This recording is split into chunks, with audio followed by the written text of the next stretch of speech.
Luchando por la justicia. Tu asesor legal en radio. Soluciones legales para el día a día. De los especialistas a tus oídos. Luchando por la justicia. Luchando por la justicia. You ready? Hola, ¿qué tal, amigas y amigos de Luchando por la Justicia? Esperando que estén teniendo un viernes espectacular. Y bueno, vamos comenzando mayo y hay que seguir cuidándonos. Los semáforos están cambiando, pero bueno, hay que seguir con las medidas sanitarias. El día de hoy nos encontramos con el investigador del Instituto de Investigaciones Jurídicas, Imer Flores, quien además es académico de la unidad de posgrado de la Facultad de Derecho, asimismo el docente de la Facultad de Derecho y coordinador del Observatorio de Legislación y Adjudicación del Instituto de Investigaciones Jurídicas de la UNAM, también conocido como el OLA. Querido profesor, ¿cómo se encuentra? Muy bien, muchas gracias. Ya sabes, buenas noches, buenas tardes, buenos días, dependiendo del lugar donde nos estén escuchando.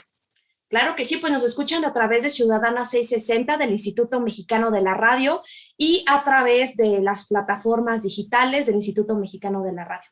Bueno, el día de hoy vamos a hablar de un tema controversial que ha sido la legalización de la marihuana, que bueno, desde la emisión de la sentencia por parte de la Suprema Corte de Justicia de la Nación, en la cual ordenó al Senado de la República y al Poder Legislativo legislar en la materia, es que se ha venido desarrollando el tema, pero realmente, ¿cuánto hemos progresado? Para eso es que tenemos a nuestro querido doctor Imer Flores, que nos va a platicar al respecto. Pero, profesor, vamos a iniciar con esta parte.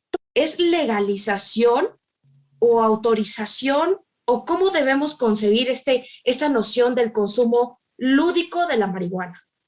Pues mira, una primera distinción que haría yo es que no nada más estamos hablando del uso personal, uso adulto, que típicamente lo identificamos como un uso lúdico, recreativo, sino también que pensemos, identifiquemos que esos también son los usos medicinales, y yo diría que inclusive tendríamos que estar hablando de los usos industriales y bueno, básicamente cualquier uso. En ese sentido, creo que por una parte hay un avance en despenalizar, decriminalizar la materia, que no se ha acabado de concretar, por lo cual todavía se insiste mucho en la legalización, en la regularización, en la reglamentación, concretamente del cannabis, y bueno, básicamente, como sabes, tiene un componente THC y tiene otro componente CBD, cannabidiol, que son los más importantes, son los más relevantes, son los más conocidos. Y bueno, uno de un lado es uno bastante más psicotrópico, psicoactivo, entonces tiende a veces a ser hasta eufórico, ¿no? Y tiene el otro que más bien es más bien calmante, relajante, y entonces este segundo también tiene como muchas ventajas para el tema medicinal. En ese sentido, yo diría que básicamente tenemos que tener muy claro que lo que hay que pensar es que como muchos productos, hay que estudiarlos, hay que trabajarlos, hay que investigar, hay que saber para qué pueden ser. Y creo yo que tenemos que respetar de alguna forma, y fue lo que hizo la Corte en esas primeras sentencias del lado del uso lúdico, el caso Smart fue el primer caso, en el cual básicamente la Corte nos reconoce que tenemos un derecho a consumir ciertos productos que pues van en mis decisiones personales, en mi estilo de vida, en mi libre desarrollo de mi personalidad. Y ahí podríamos agregar, básicamente, como sabes, el alcohol, el tabaco, pero yo podría decir, bueno, ¿y por qué no pensamos en las grasas, ¿no? En las harinas refinadas, en el azúcar y en otras tantas sustancias que usamos todos los días a todas horas y que básicamente nos definen el estilo de vida que cada uno desarrolla, quiere desarrollar? En ese sentido, yo creo que de entrada un primer paso, un primer nivel es desestigmatizar la planta y a los consumidores, a los que usan esa planta. No todo el mundo la usa necesariamente o la quiere usar necesariamente para estar drogado en estos esquemas, voy a decir, de a la high, ¿no? Sino, pensaría yo que tenemos que pensar que esta planta históricamente, tradicionalmente, se ha usado para muchas cosas, sí, para algunos rituales si quieres, pero también como una parte medicinal, ¿no? Y ese es donde creo que tiene muchos potenciales que también ahí, por un lado, la Corte abrió la materia en el tema del uso lúdico, del uso recreativo, del uso adulto, pero por otro lado también a la Corte le fueron llegando ya casos en el tema del uso medicinal. Entonces, en el caso del uso medicinal, el caso de la niña Grace, el caso del niño Garfias, como sabes, ya inclusive autorizaron la Corte mandó a COFEPRIS autorizar que importaran componentes de THC y de CBD para hacer una prescripción personalizada al niño Gafes. Entonces, en ese sentido, creo yo que de alguna forma hemos ido avanzando, pero todavía estamos en un terreno en el que, si lo leemos nada más a partir de los amparos, esta materia simplemente está llegando todavía a muy pocas personas.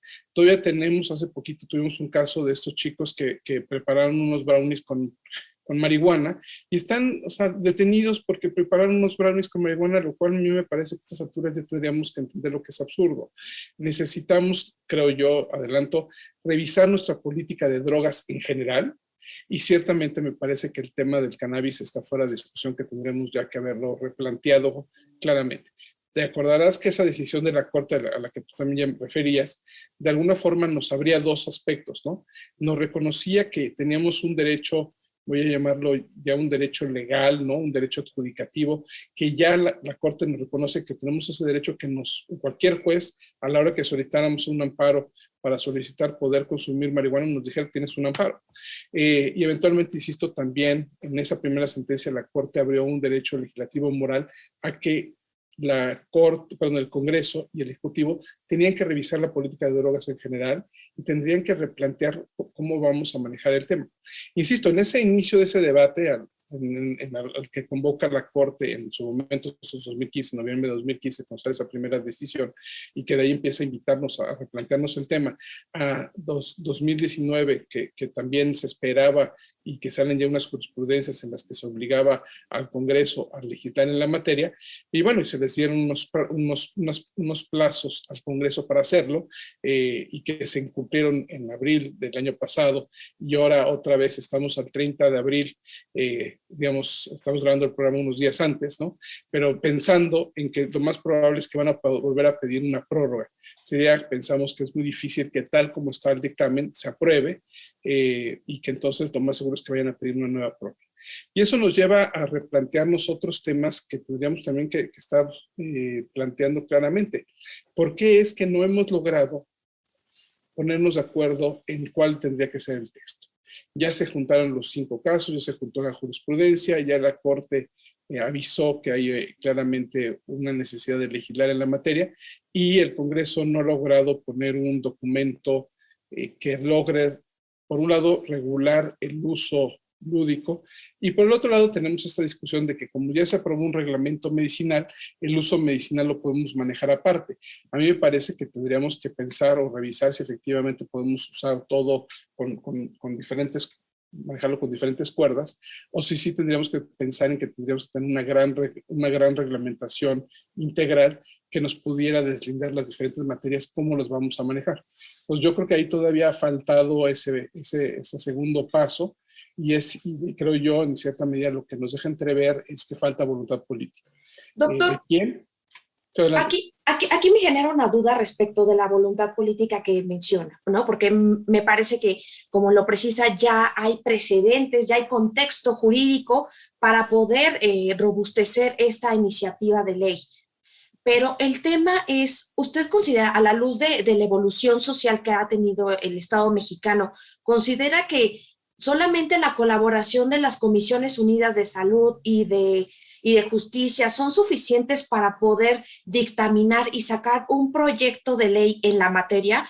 Es decir, ¿no sería necesario también contemplar otras comisiones para el fortalecimiento y una reforma más completa? Porque me imagino que esto también va a tener un enfoque y un desarrollo económico y comercial para el Estado mexicano, que bien podría ser muy fructífero, pero bueno, ya tenemos el caso de Uruguay, si no mal recuerdo, que se tenía esa expectativa, ¿no?, de generar un crecimiento económico, y la expectativa fue mucho mejor que la realidad. Entonces, ¿usted qué considera al respecto?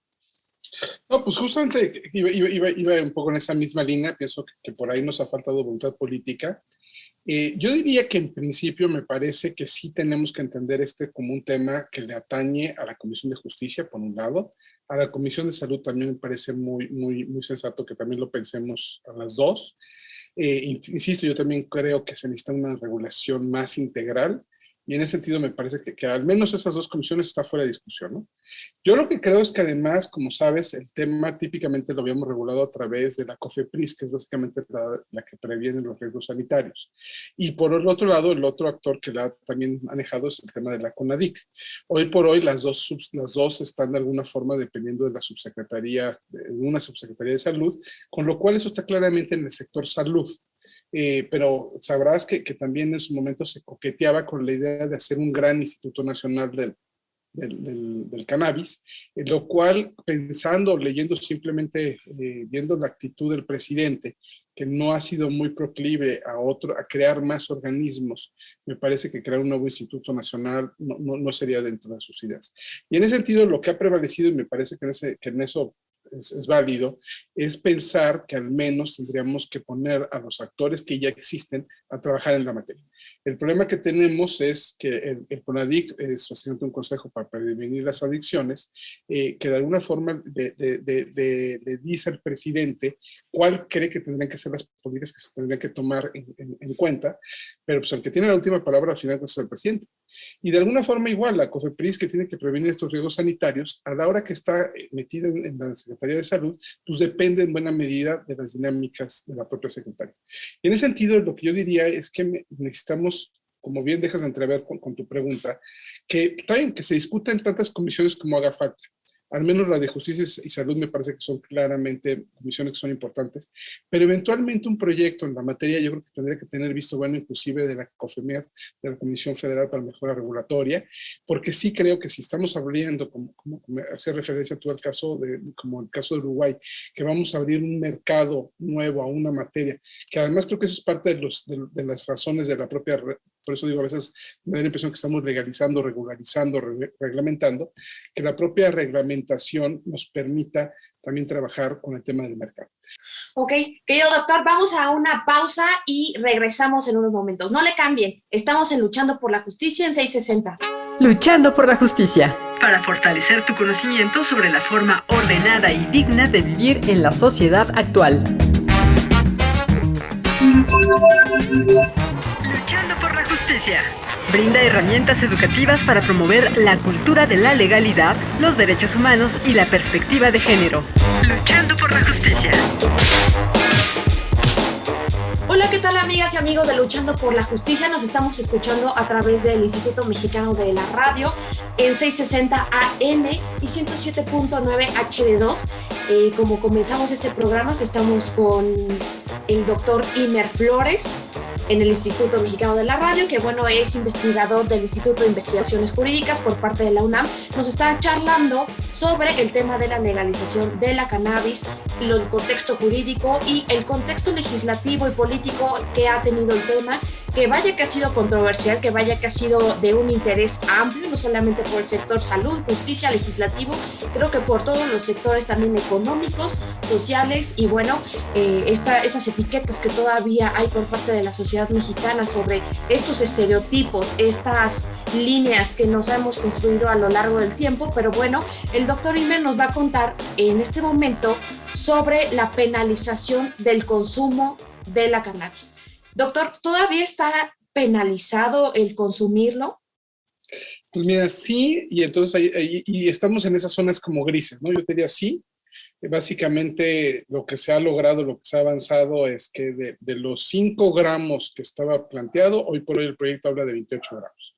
Y salvo que uno tenga el amparo, entonces uno pueda consumir, no tenga problemas, uno sigue estando un tanto así a la merced de los policías, ¿no?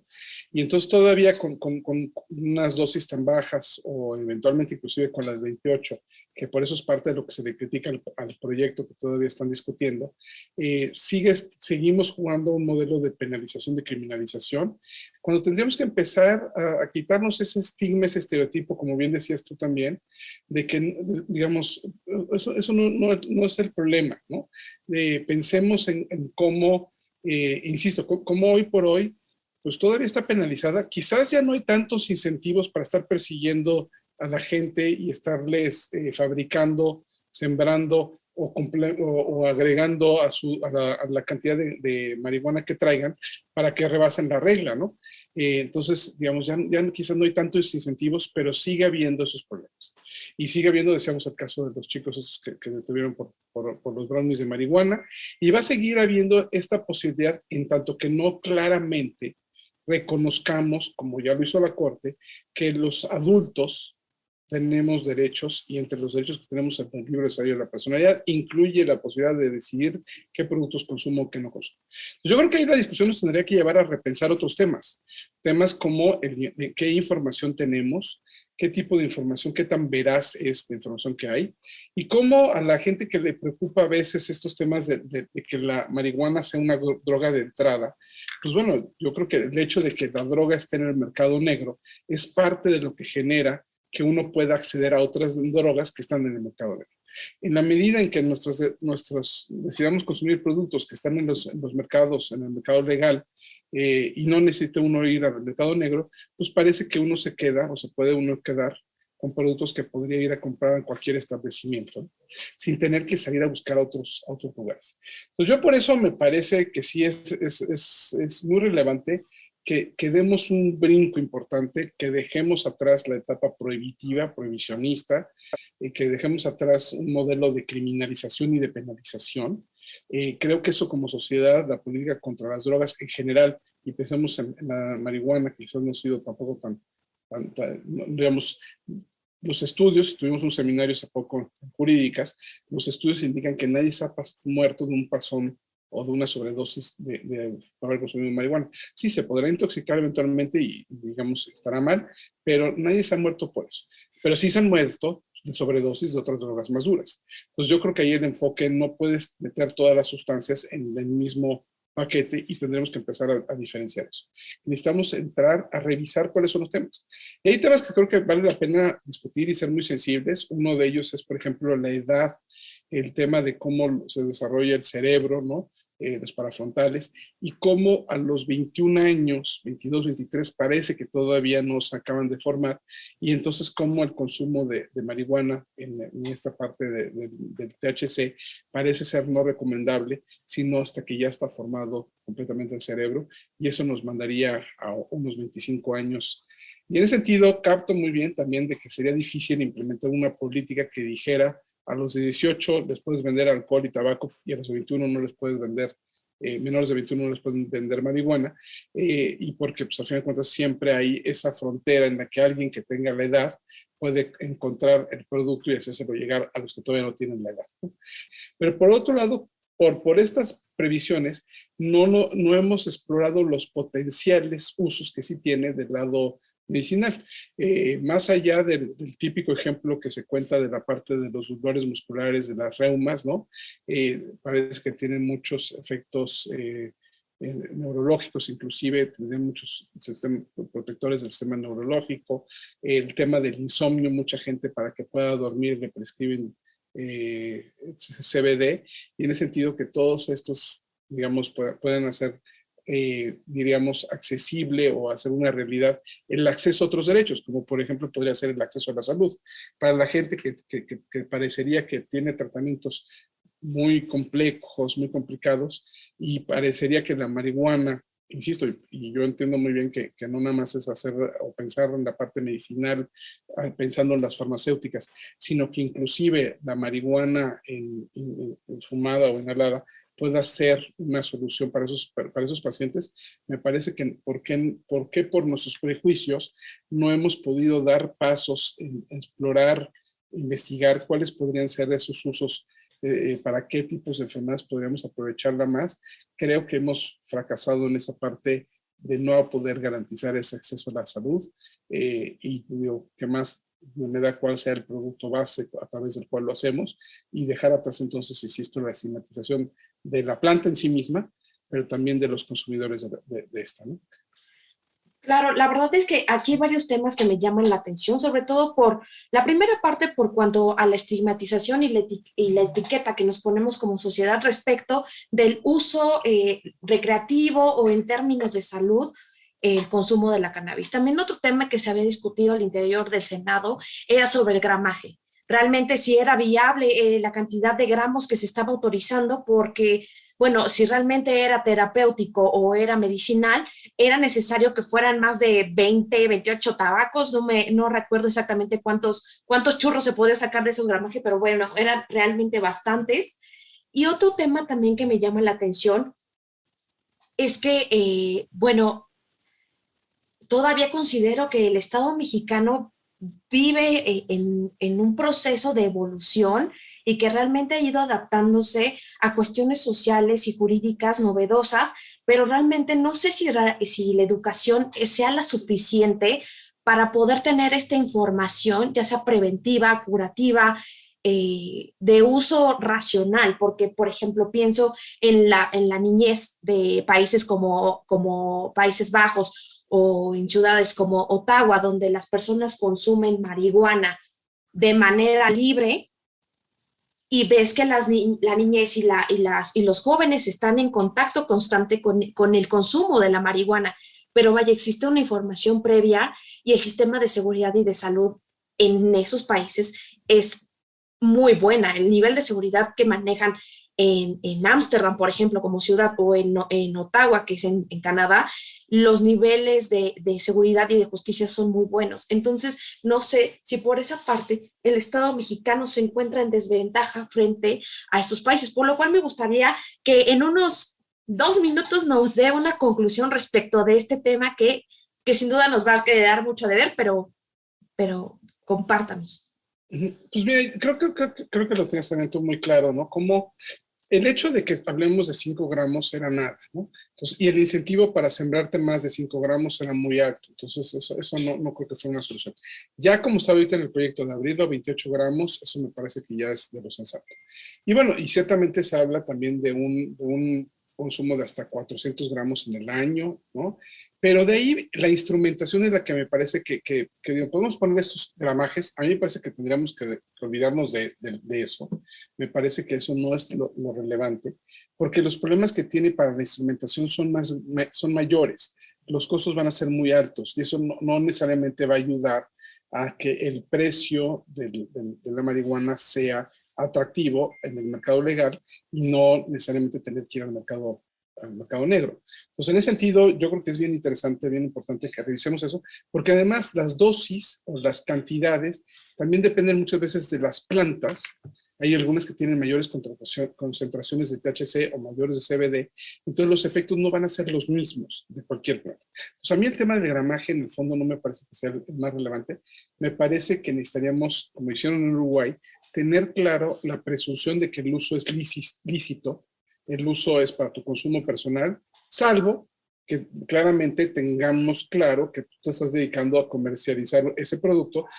Y bueno, en comercializar ese producto, pues podríamos conseguir diferentes tipos de licencias. Muchas gracias, querido profesor. Fue un gusto haberlo tenido en el radio y bueno, ¿nos podría compartir sus redes sociales para que lo consulten sobre la materia? Sí, mira, yo sobre todo me encuentras en Twitter en @imerbflores. Y bueno, esa es básicamente mi principal red social. Y también tenemos diferentes redes sociales del OLA, del Observatorio de Legislación y Adjudicación del Instituto de Investigaciones Jurídicas de la UNAM. Ahí nos pueden encontrar en Twitter y Facebook, básicamente. Muchas gracias, doctor. Bueno, esto fue Luchando por la Justicia. Perdón, a ti también muchas gracias por compartir tus cámaras y micrófonos. No, claro. Con mucho gusto, doctor. Le agradezco mucho que haya aceptado la invitación y que haya compartido este contexto del uso lúdico de la cannabis y la legalización de la misma. Les saludo Jessica Torres, que tengan buen día. Muchas gracias, adiós. Luchando por la justicia, promueve el pensamiento de respeto a los derechos humanos y que las diferencias individuales no sean argumento para justificar la desigualdad, el maltrato o la discriminación.